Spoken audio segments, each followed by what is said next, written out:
Bon, alors, où est-ce qu'on en était? Alors, la lumière. Voilà, bienvenue en 2022, reprenons ce rendez-vous hebdomadaire où nous l'avons laissé, tout comme sur les marchés. Comment avons-nous commencé l'année 2022 sur les cryptos? Est-ce que nous sommes dans la continuité de 2021? Qu'est-ce qui en ce début d'année est bien? Qu'est-ce qui est moins bien? Qu'est-ce que j'ai fait de bien et de moins bien? Ça commence déjà... Bon, tu vas le voir. Et nous allons essayer déjà de nous projeter sur l'année 2022. Encore une très belle année 2022 à toi, à vous tous. On va continuer à apprendre de nous-mêmes et des marchés, donner le meilleur de nous, dans la bienveillance et dans la bonne humeur, avec nos réussites et nos erreurs. Première erreur que tu peux corriger tout de suite si tu n'es pas abonné, c'est de le faire, c'est juste en dessous et ça va bien se passer. Mal au bras là, c'est les backflips, je pense, Commençons par le maître incontesté des cryptos, le Bitcoin. On l'a laissé faible, en tendance baissière sous sa MM50 Daily ici en rouge, et même sous sa MM20 Daily en bleu. Et depuis, ça n'a pas changé. Il oscille toujours entre deux bornes. Au plafond, on a les 50 000, 52 000 dollars, et au plancher, 45-46 000 dollars. La dominance du Bitcoin est au plus bas de l'année 2021. Il est même à des nouveaux plus bas depuis mai 2018. Alors pas encore tout à fait sur ses plus bas historiques puisqu'il date de janvier 2018 où on était quasiment à 35% de dominance. Oui, le Bitcoin reste le chef d'orchestre de la troupe, mais il y a des musiciens qui sont très bons, d'autres qui le sont un peu moins, voire même qui sont mauvais. Cette hétérogénéité sur le marché des cryptos dans la globalité, ça nous donne finalement sur la capitalisation totale un range. La capitalisation est bloquée entre 2500 milliards de dollars et 2000 milliards de dollars. Preuve que même s'il y a des faibles, il y a des fortes qui compensent et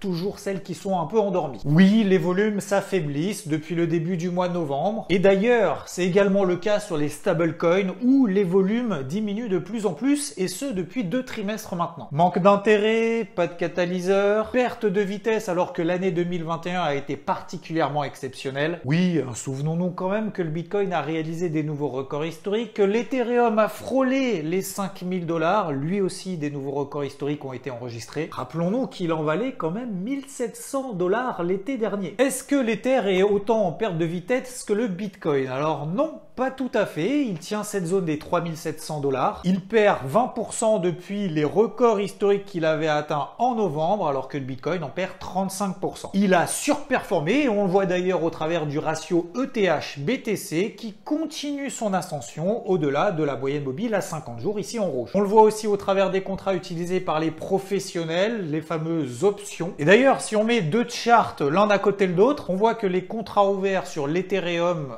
à l'achat, donc les calls, sont beaucoup plus importants que les puts, donc les positions vendeuses. Et ici, là, les petits histogrammes verts, donc ça, c'est les positions call. Alors que sur le Bitcoin, on voit que les histogrammes bleus sont quasiment kiff-kiff bourricot avec les histogrammes verts. C'est-à-dire que les options put sont à peu près équivalentes aux options call, aux options d'achat. Alors attention, c'est pas non plus extrêmement vendeur sur le Bitcoin, c'est simplement que c'est beaucoup plus mitigé. On l'a vu d'ailleurs tout à l'heure avec les analyses techniques. Et d'ailleurs sur l'Ethereum, il y a de plus en plus de contrats qui sont ouverts, ce qu'on appelle les open interest. Sur l'Ethereum, c'est en constante croissance, ce qui monte en engouement un peu plus important sur l'Ethereum que sur le Bitcoin depuis maintenant quelques temps. Donc oui, pour le moment 2022, on est dans la continuité de 2021, de ce qu'on a connu les 2 derniers mois de l'année. Il va falloir s'habituer à ce que j'appelle cette atomisation du marché, des cryptos qui sont très très forts d'un côté, d'autres très faibles et d'autres qui sont complètement endormis. Et une chose importante aussi à retenir, c'est que faut pas se lever le matin en regardant l'évolution des cours du Bitcoin. C'est pas forcément parce qu'il baisse que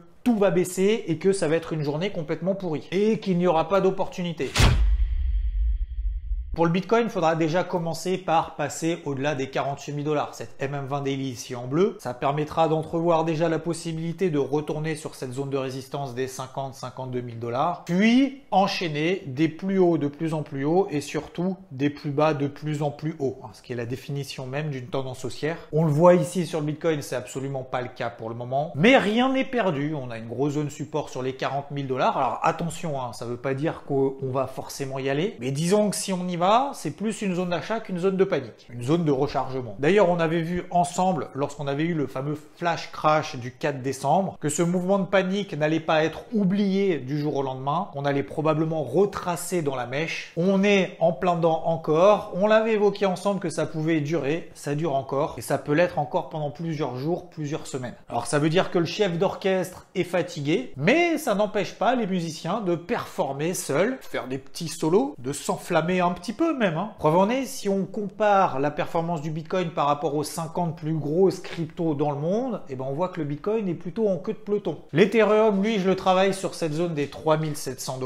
on l'a vu tout à l'heure. Il devra quant à lui repasser au-delà des 4000 $ pour pouvoir libérer un nouveau potentiel et entrevoir la possibilité de revoir ses plus hauts historiques. En tout cas, ce qui est important là aussi, comme sur le Bitcoin, c'est qu'ils mettent un terme à cette série de plus haut de plus en plus bas. On voit donc que cette atomisation dure, et c'est pas forcément dû à des bonnes nouvelles d'un point de vue fondamental, ou à l'inverse des mauvaises nouvelles. Il peut y avoir en effet un engouement soudain, ça retombe derrière, ou un engouement beaucoup plus marqué. Premier exemple avec Sand que j'ai travaillé juste avant Noël, elle a pris presque 25% en une journée, et depuis le soufflet est retombé, et puis il se passe plus rien. Alors rien n'est perdu car elle n'enfonce pas encore de support majeur, et elle s'est endormie à nouveau, donc regain d'intérêt à très court terme uniquement. Et ça, on peut pas le savoir à l'avance. FTM, elle, a été complètement oubliée des radars, il y avait plus de volume, une tendance baissière, ça y est, c'est la fin. Elle s'est réveillée en fin d'année dernière et puis 2022, elle en a remis une couche. On est quasiment sur des records historiques, elle a fait x2 en 15 jours seulement. Et on voit que cette confiance a été alimentée par ce qu'on appelle la Total Value Locked, la TVL. Qu'est-ce que c'est que ce truc-là? C'est le montant total en dollars qui est bloqué dans un protocole blockchain de finance décentralisée, de défi. Ça permet de récupérer des taux d'intérêt ou d'autres récompenses. Et donc, plus il y a de dollars qui est bloqué sur une blockchain en particulier, plus ça montre bien évidemment la confiance des investisseurs sur cette blockchain. Et sur FTM, la TVL est passée d'un peu plus de 4 milliards de dollars à quasiment 6 milliards de dollars en quelques jours. Donc, en variation, c'est très important. Après, en valeur absolue, c'est pas grand chose puisque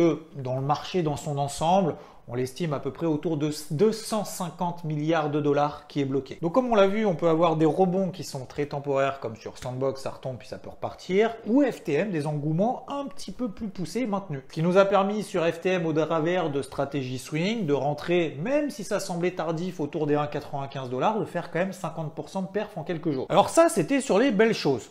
Il n'y a pas que des belles choses, sinon ce serait un peu trop facile. Et comme je te l'ai déjà dit, je te partagerai mes bonnes et mes mauvaises expériences, que ça serve de leçon, que ce soit pour moi ou également pour vous. Parlons de Gala. J'en ai parlé sur IVT, bien évidemment, sur Twitter également, où j'ai partagé le fait que j'avais coupé ma position en perte. Alors, à l'origine, extraction par le haut de ce triangle, tenue de la MM50, bim, ça part, nouvel élan haussier, ça semble quand même relativement évident, puis relativement simple, tendance primaire haussière, on sort d'une phase de latéralisation, on en sort par le haut, j'y vais, et puis ça prend pas. Je la laisse respirer, on sait jamais, on y croit, et puis en fait que dalle.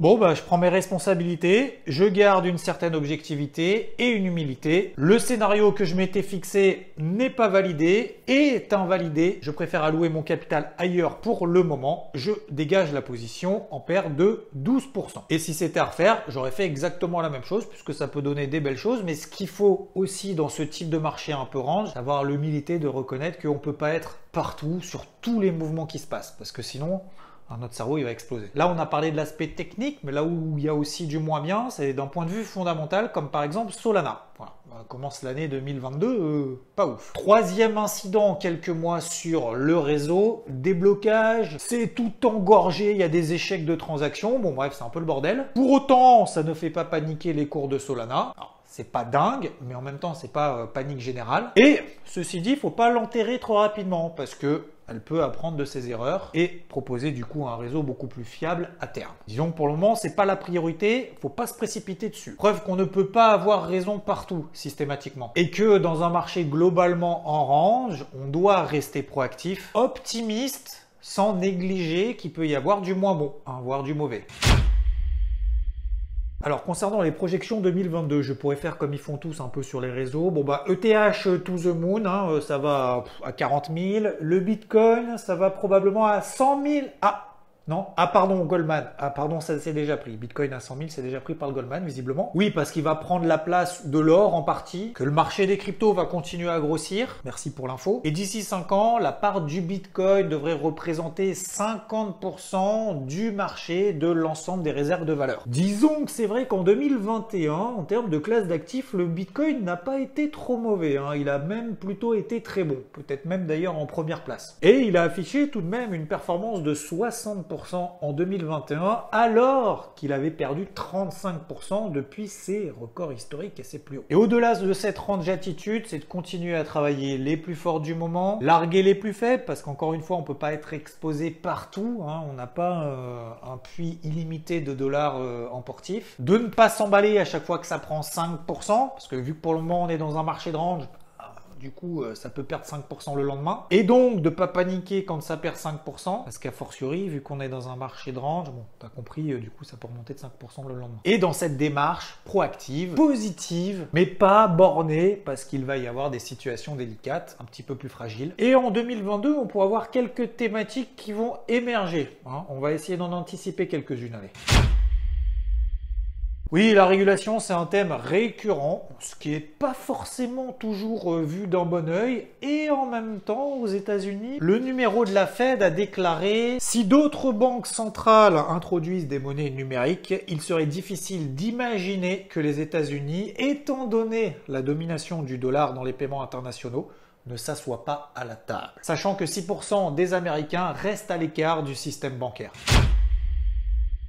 Grosse thématique de la fin de l'année 2021, ça va se poursuivre en 2022 au travers de ce qu'on appelle le métaverse, ce monde virtuel, ce qui peut être un prolongement de ce qu'on appelle le Web 2.0, une sorte d'expansion horizontale permettant d'augmenter la capacité de décentralisation des utilisateurs, que ce soit la propriété, la vérifiabilité et l'exécution.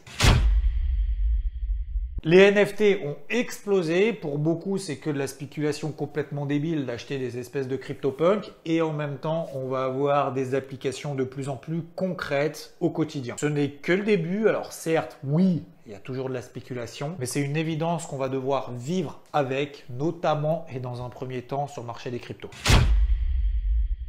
De plus en plus d'institutionnels rentrent sur le marché, s'intègrent dans les blockchains, développent des projets, amènent des fonds, de l'argent et amènent même leurs compétences pour pouvoir développer le plus rapidement et le plus fiablement les projets. Et s'ils mettent des moyens, que ce soit financiers, humains, techniques, et s'ils s'investissent autant, c'est pas pour lâcher du jour au lendemain. Et ça va continuer encore et encore. On l'a vu tout à l'heure avec certaines hypothèses qui disent que le Bitcoin pourrait prendre un petit peu des parts de marché de l'or, ce qui est tout à fait possible. On a également toutes ces injections de liquidités comme on le connaît depuis maintenant des années des diverses banques centrales, des bilans qui explosent, une inflation qui s'envole. Et l'un des arguments majeurs, que ce soit du Bitcoin ou d'autres cryptos, c'est de se dire que la quantité de Bitcoin et d'autres est limitée. Et toutes ces injections de liquidités risquent effectivement d'être une problématique essentielle, majeure, centrale en 2022. C'était la première de cette année 2022. N'hésite pas à atomiser le pouce vers le haut si le cœur t'en dit. Un grand merci de votre fidélité. Encore une très belle année à vous et à très vite. Ciao!